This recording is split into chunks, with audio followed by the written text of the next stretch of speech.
This is Hospitality One-to-One, conversations on the industry. Here's your host, Chris Bettis. Today we have a special Hospitality One-to-One podcast.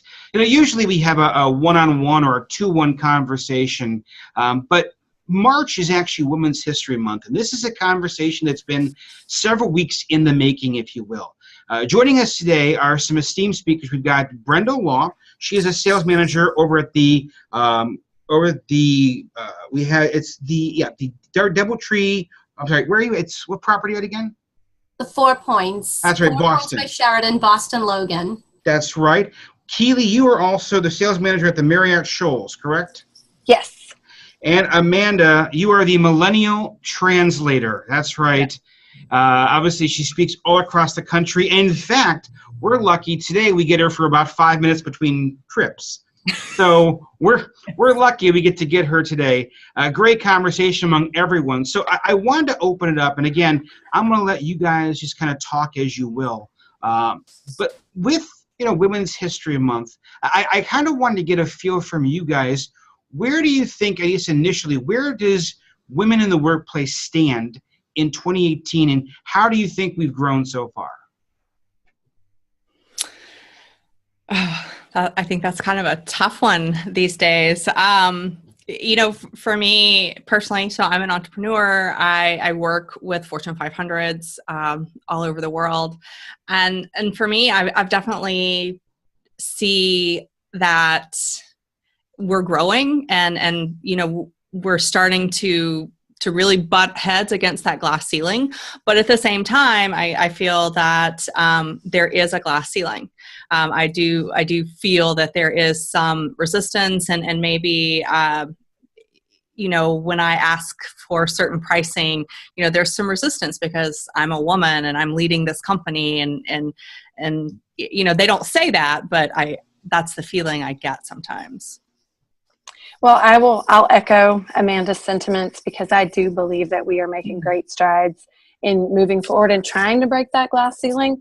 But I'm just going to relay, I had a woman who interviewed for a job last week, and she was so excited because she also has her own side business, like an Etsy business that she's continuously ran for years. But, she's can do many things at one time or, concurrently, I guess I would say. But she also has 2 young children. And so in the interview, she said that they were asking her how much time is taken with her other business and how much time does she spend with her children. And I was like, this is not okay. You can't base any kind of decision on a job, with any of your outside activities. That shouldn't be factored in. And she said, she actually ended up getting the job, but I think it is more of a compliment, or it looks better that you are so diversified, in your interests, and that you can run a business on your own and also work for another company, and they don't compete with each other or anything like that. But to me, it was like, why are they even asking these questions? It's an interview is not the time to make friends and recommend daycares for you. So it's, what are the reasons behind these questions? And I think it's just because they're not used to women are very open, and they will say a lot more than men. I think sometimes that it's a trap. They get caught in this trap of being too open and saying too many things that maybe a man wouldn't say, or maybe probably wouldn't even be asked about kids. They don't get asked about that. So that is still happening. And to me, it was kind of blew my mind, but it was an interview last week. So I know we're making strides, but there are obviously some of the older sort of mindsets that we're still working against. Brenda, how about you? Well, that's unfortunate. Fortunately, I have not had that type of experience. I always seek to find role models, and unfortunately I have not found that female role model. However, what I've done is I've created my own superhero. So like your friend Keely that has an Etsy, I am embarking on something, to really empower women. And it's called SAS Coaching and Find Your SAS. And I do hold a leadership role here at the 4 Points, and it's embraced. I think right now we should look to raise each other up. And that's truly the goal and what I seek to find in opportunities. Yeah, you're right. It's our responsibility to help raise each other up. I went to a really great women's conference, and it was a panel of all women, of entrepreneurs and Fortune 500 company leaders. And they were saying, every one of them in one form or verbiage or the other, were saying, my job is to reach back and pull up the next woman, right. Coaching. And like you said, you haven't been able to find that perfect mentor that you're looking for. So you just kind of made an amalgam of, those that you have worked with and use their skill set to kind of push you forward and give you like an ideal to work toward. Right. Exactly. Absolutely. I couldn't agree with that more. I mean, I think about me as an entrepreneur on my side, and I think about all the women that have come before me and just the path that they have blazed for me. They have given me this opportunity, and it's up to me to not waste it, but it's also up to me to turn around and make sure that the younger women behind me have an even greater opportunity, even more wide open than I do. How do you feel? I mean, let's break it down, because this is the Hospitality One-to-One podcast. So let's look at it from the hotel industry. How do you feel the workplace for women in hotels has changed over time? In other words, from when you started to today, what have you noticed as being the biggest difference?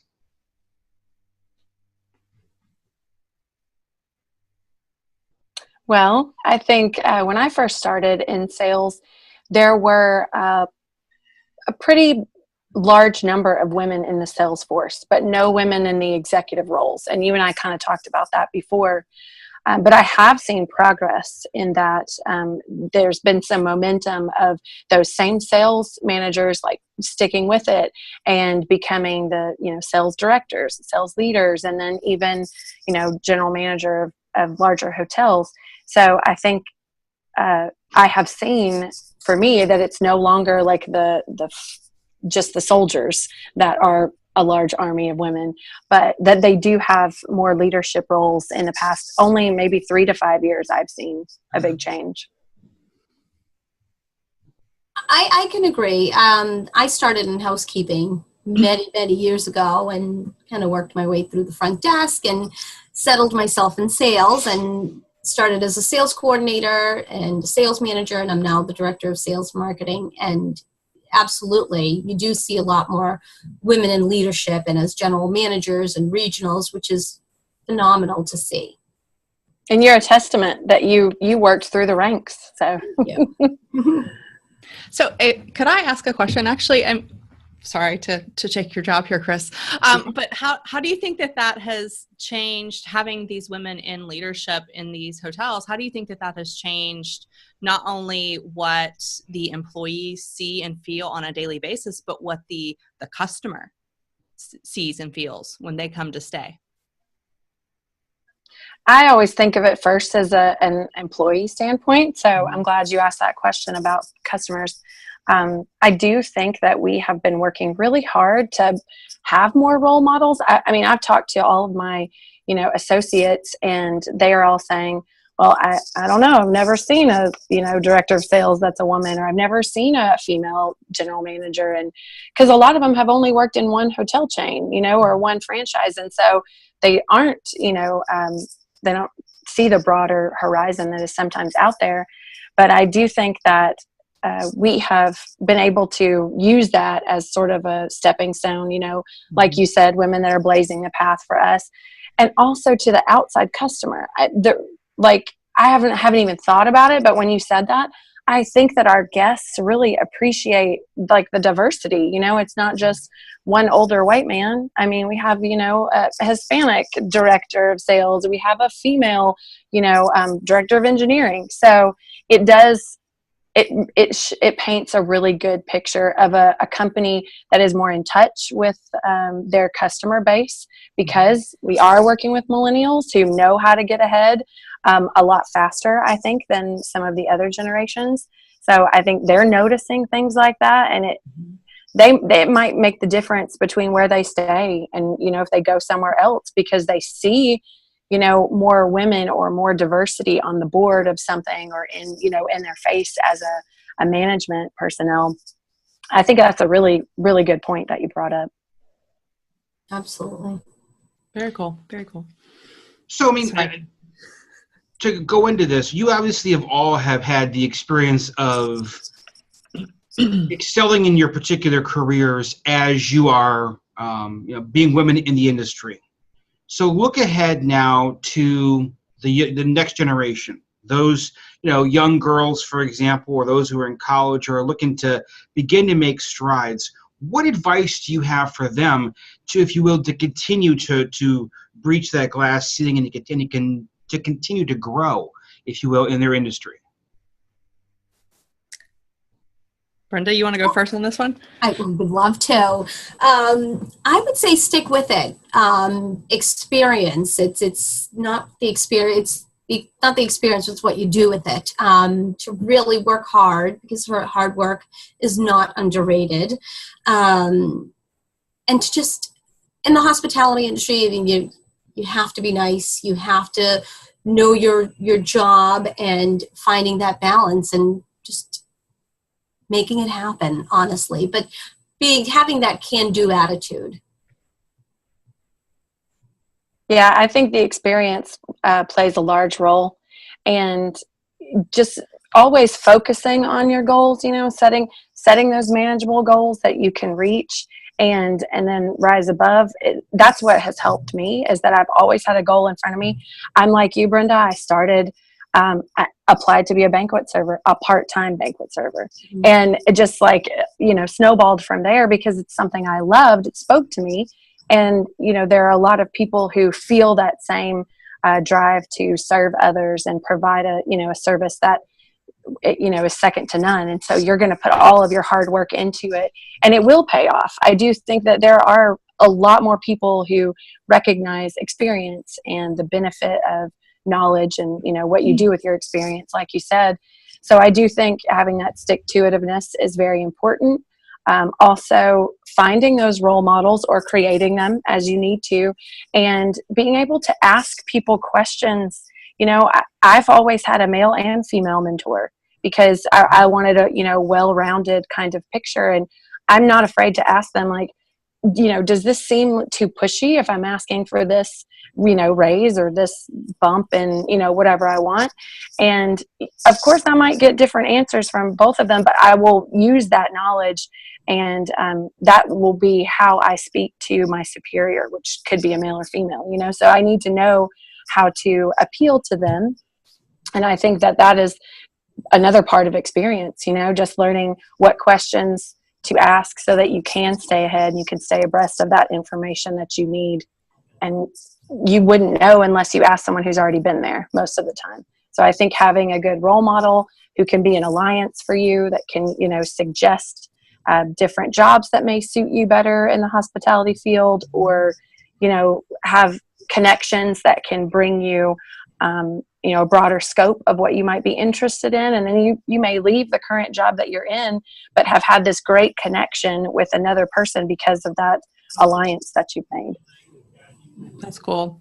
Okay, so I still speak in colleges and universities across North America, and this is something that comes up a lot because I deal with millennials, but now I'm dealing with a lot of Gen Zs. And so my advice, especially when I'm having, time with like a college group of women or something like that, is a few different things. The first big thing is stop apologizing. We are conditioned to apologize. And that is a problem. I mean, I catch myself to this day. I have to work on this myself, but someone was walking towards me the other day. He was on his phone. I was not. He bumped into me and I apologized to him. I mean, that's crazy. So, stop apologizing. And that is Southern manners. I know, manners. But also, approach people about asking them to become your mentor. Sometimes people they want to sit back and they want to wait and say, expect the mentor will just appear. That's not the way it works. This is not, some Jedi mind trick. Go, and if you see someone who has some skills that you would like to develop yourself, approach them, ask them, would they be willing to mentor you, man or woman? I've had some phenomenal, mentors on both sides of, both sides of that. Agreed. But also, in particular, one of the things that, this is outside of talking to my students, my millennials and my Gen Zs, but when I talk to corporates, is that men need to step up and they need to be willing to see things in women and say, hey, let's put her up for this stretch role, or hey, let's put her up for this stretch project so that she can prove that she can do it. Because a lot of times women, if a particular project or something has some skills that they have not developed yet, women will be like, oh, I can't do that. But men will be like, oh yeah, I'll figure it out. And so women need to be able to put themselves in that I will figure it out, everything is figure outable mindset. Yeah. We need men to back us up to do that as well. So, to go along with that, being the 21st century, we still have a ways to go. Obviously, there's still a bit of a chasm between men and women. And I guess I wanted to get your honest take. Why do you think after all these years, there is still that rift between men and women? Why have we not been able to get more level sooner? Oh, this is a big question. Yes, it is. How much time do we have, Chris? Why has civil rights not advanced further? These are the type of questions that plague us. I don't know that we have enough time for it, but I still think that women have played a subjugated role for so long that it's like you said, Amanda, it's kind of ingrained in us, to take the back seat, to be the woman behind the man, to be that supportive role. And honestly, I like supporting people. I loved being an administrative assistant, and that to me was fulfilling, but not forever. It is a step up role.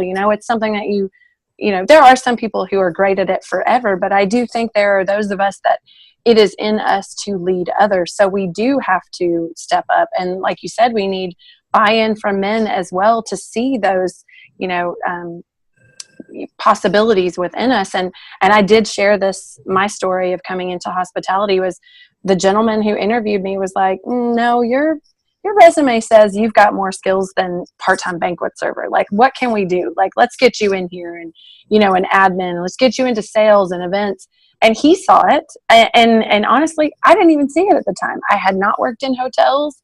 It wasn't a field that I thought would be, my thing, especially sales. I didn't know how I would do that when I first started. But all along the way, because there weren't those women executive roles, I only had men pushing me forward. So in that way, I'm really, really lucky. I have two gentlemen, and I would love to give them shout outs. Tony Fowler, who works for Marriott Shoals, and then Steve Miller, who actually works for Birmingham Sheraton Hotel. They both were like, oh, you've got this. This is in you. You're born to do this and take charge and lead others and lead by example and all of that. And honestly, if it hadn't been for them at first, I don't know that I would be where I am right now. It may have taken me a bit longer, but I do think that we have some of those men who are willing to overlook gender. Like, that doesn't matter to them. It's the skill set and the experience, like Brenda talked about, the hard work that you put into it, just as long as they can notice that, women and men noticing people for who they are. And I'm not trying to downplay men getting a job, but they don't have any problems usually getting jobs. It's harder for us to get our foot in the door and keep it there. So I think that, like you said, is going to make all the difference, is if we have everyone buying in and seeing those possibilities within each of us. Right.